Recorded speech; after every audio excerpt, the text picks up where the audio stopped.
We were up at the Santa Cruz Mountains, and historically there's never been any issues. It's just been a wonderful weekend. This year, a camper got lost, and we were in the middle of a crisis situation before we knew it hit us. All of the planning that we had done, that we thought we had over planned, was not enough. This particular year, about midday on Saturday, an 11-year-old camper went missing. And in the course of asking questions about how long she'd been gone, the information came up that she was upset after having a personal quarrel with family members who were in camp with her. The troop leaders let the directors, myself and the other two directors, know what had happened. They were already out searching the immediate area of their campsite looking for her and hadn't found her. We had more teams go out to search the biffies, search cars, search tents briefly. She wasn't in the immediate area. So a camp-wide fire alarm was sounded and we had an all-camp in. We took roll, hoping that she would come back out from where she was located, and she was not there. At that point, the on-site ranger was called and was participating with us in a more thorough camp-wide search. Had a four-wheel drive, so we were able to go around the site. She was not found. At that point, we made the decision to call in emergency personnel. We called the local police. The police came. They also searched the campsite and were not able to find her. They felt that they were going to need additional backup. They called in additional emergency services. At that point, we also called the council emergency contact numbers and to let council know that we had a crisis situation. As the event progressed, the Search and Rescue and Office of Emergency Services was notified and they came on site. After about 18 hours of searching through the night, they did find the scout. She was scared and cold, but unharmed, thankfully. The camp we were at didn't have any cell phone coverage. So that's typical of a lot of opportunities that we take our girls on, is that we don't have cell phone coverage. And we forget that cell phones don't reach everywhere. In hindsight, we gave out the one landline to the ranger station as our emergency contact for parents in case there was an emergency at home with their family at home and they needed to contact the camp to reach their daughter. That probably wasn't a good idea because that is how people started calling in and clogging up the phone. Emergency phone trees, we've done them always for every event that you go on, and probably never take it seriously enough. I will now. In our event, because it was such a large event, we had an event emergency contact. That was one person locally back in the town where we're from.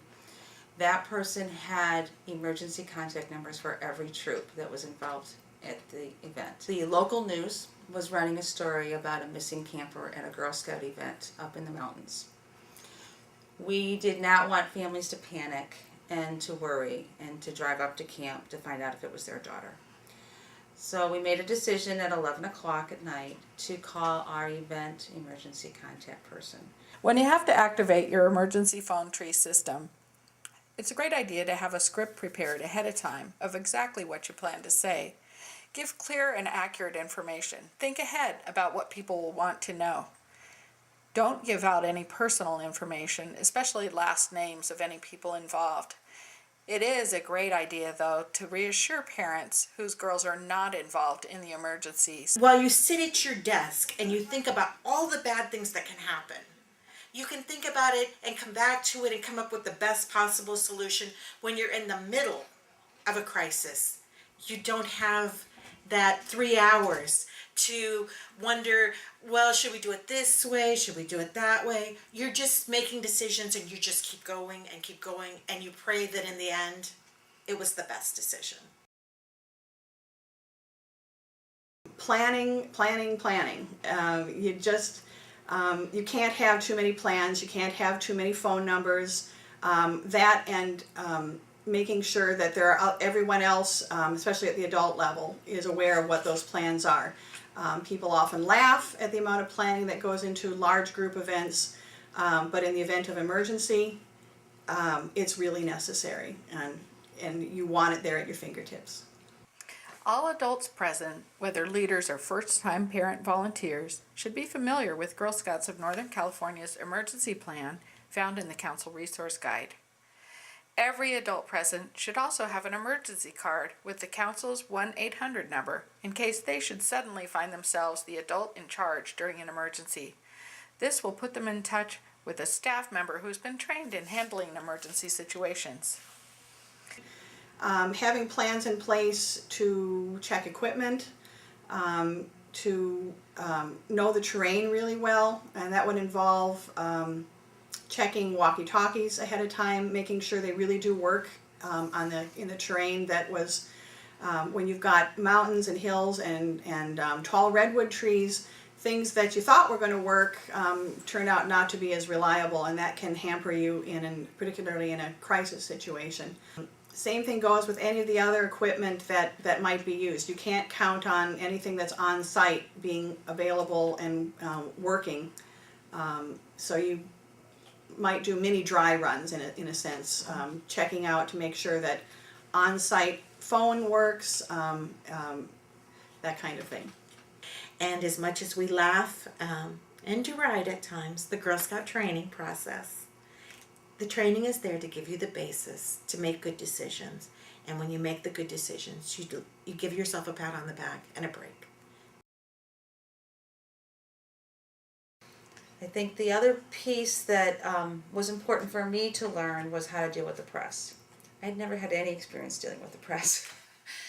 Didn't really expect them to show up, and they did.